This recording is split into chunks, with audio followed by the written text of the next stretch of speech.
Next topic is, now that the first big wave of social media babies are hitting adulthood, some of them are now advocating for protecting children from their parents' online oversharing. Two notable advocates are right topic.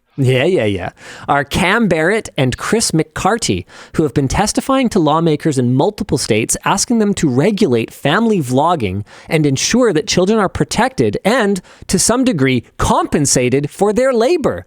They are working.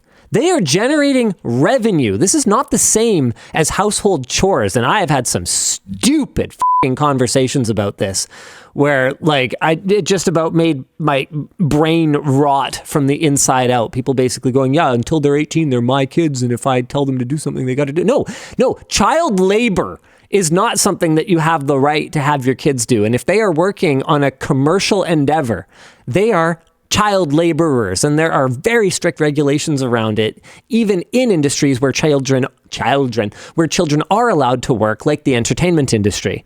25-year-old Cam Barrett claims that she was traumatized by her mother's extreme oversharing, which included everything from childhood tantrums to personal medical information. In particular, Barrett was humiliated by her mother's decision to post publicly about her first menstrual cycle when she was only 9 years old.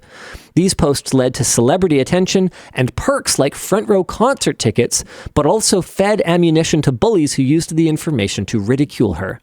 She claims to have started hiding in her room to avoid being on camera, and that she felt she couldn't confide in adults for fear of her secrets being exposed on social media. Meanwhile, 19-year-old Chris McCarty is a founding member of Quit Clicking Kids, and he has noted that family vlogging can be in some ways worse than child acting, as these children wind up living in houses that feel like sets, with parents who feel like they're bosses, and it's unclear when they finally get to stop performing.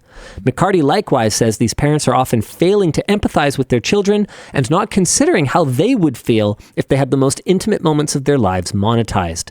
Young people are likewise increasingly criticizing the practice of family vlogging on social media. It's about fucking time. I called this so long ago, and yes, my kids do appear in our videos from time to time. What the do you know about them?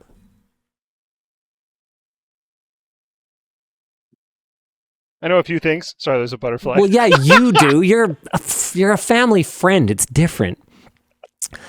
And we compensate them. Yeah. Like, I was an extra on the X-Files. I don't know if I've talked about this. I was an extra on the X-Files when I was a kid.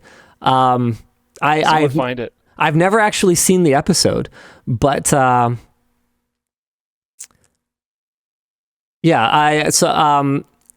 but like, I'm not bothered by that because all I did was appear on camera. My dad gave me the money. I mean, it was my money, right? But he made sure that I got it. His rule for it was that we both made money. We were both extras, and that we weren't gonna, it was like a couple $100 or something like that. And he was like, hey, it should be, we should do something together with it. Like, he didn't really like give it to me, but we went and we ate at La Belle Auberge, which was a fancy French restaurant in Ladner when I was a kid. It's not there anymore. And we went and we tried it because we would walk past it all the time. And it was one of those places that was like $100+ a plate. And that was back in the 90s, right? So this was a very a fancy restaurant. And so, yeah, I was in this thing, but my intimate secrets were not spilled out online. We turned it into an opportunity to do something together as a family. No harm, no foul. But that's not I think it's cool. What these families are doing. It's absolutely wild. I think there's also a huge difference between happening to appear in, one video every once in a blue moon and being compensated for that, compared to having content made about you, including, as you previously mentioned, pretty intimate parts of your life, like first menstrual cycle, stuff like that. Like, that being on YouTube for all your peers to see is ridiculous and not okay. Yeah, brutal. Sony seems to be struggling with the concept of multi-platform support. Oh, wait, hold on. I want to finish by making my prediction again. The only way that this is ever going to change, this family vlogging exploitation of children, is when one of these kids reaches the legal age and sues the out of their parents. And it's basically like, hey, you guys made, by my rough calculations with data that is easily available online. $8 million over the course of my entire childhood. I am one of the 3 principal talents on this channel. I would like my $2.7 million or whatever it works out to. You can send it through my lawyer. That is the only way that this is going to change. If one of these guys takes it to court and wins it.